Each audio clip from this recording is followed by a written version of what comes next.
Is the mic on? Can you hear me all right? Great. There we go. You know, hoping for a larger audience today, but at least we have one person.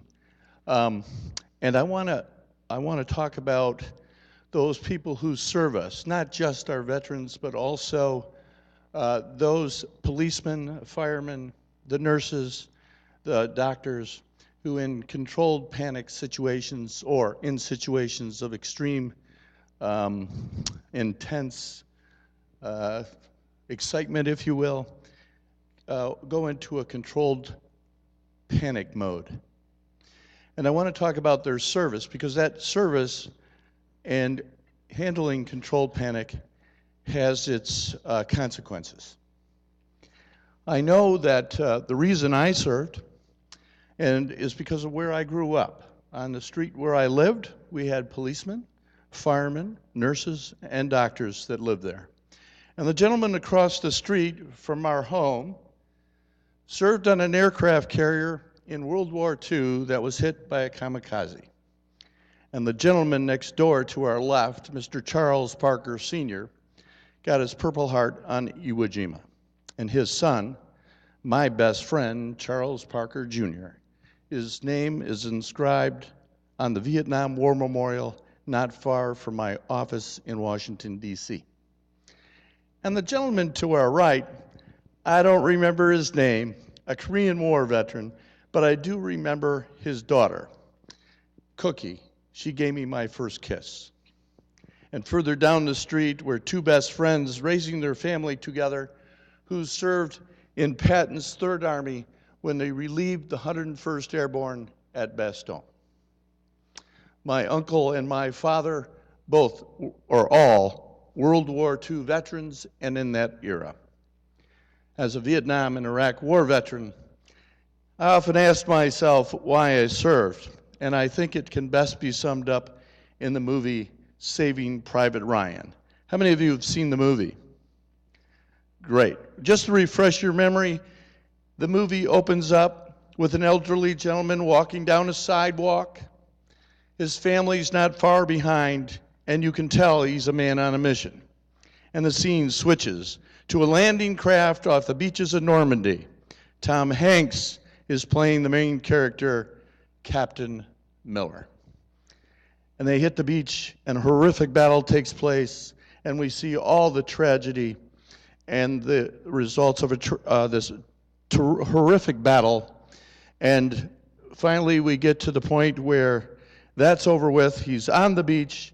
They're taking the German prisoners, and he gets a new mission to go find a Private Ryan who parachuted somewhere behind enemy lines.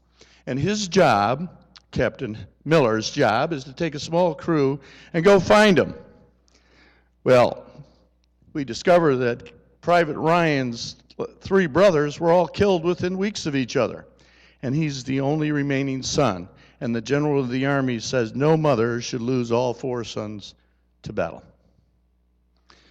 Well, days go by, and this small group of Captain Miller's soldiers, one by one, we see them eliminated in various battles to find and save this one soldier.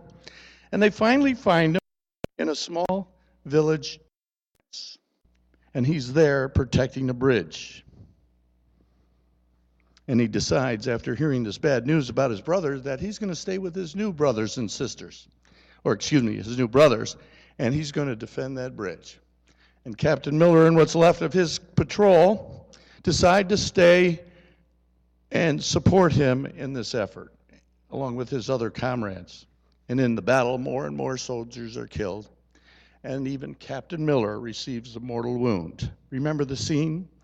He's shooting at a tank, and somebody shoots him, and he gets a round or bullet in his chest, and he's got his back against the motorcycle, sitting down, his gasping, gives us the reason for the whole movie.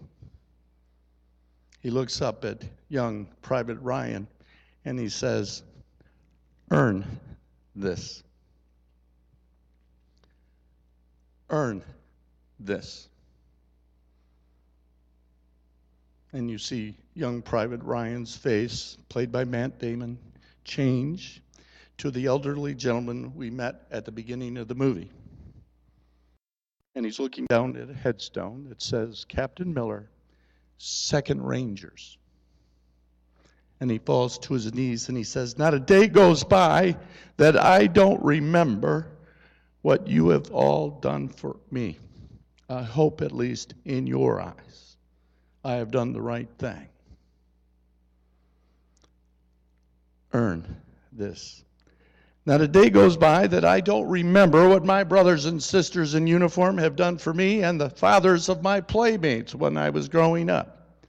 And today I look out and I see policemen and firemen, Navy, Army, Marines, Air Force, Coast Guard, people who have something, there's something about them they want to serve people like me and you.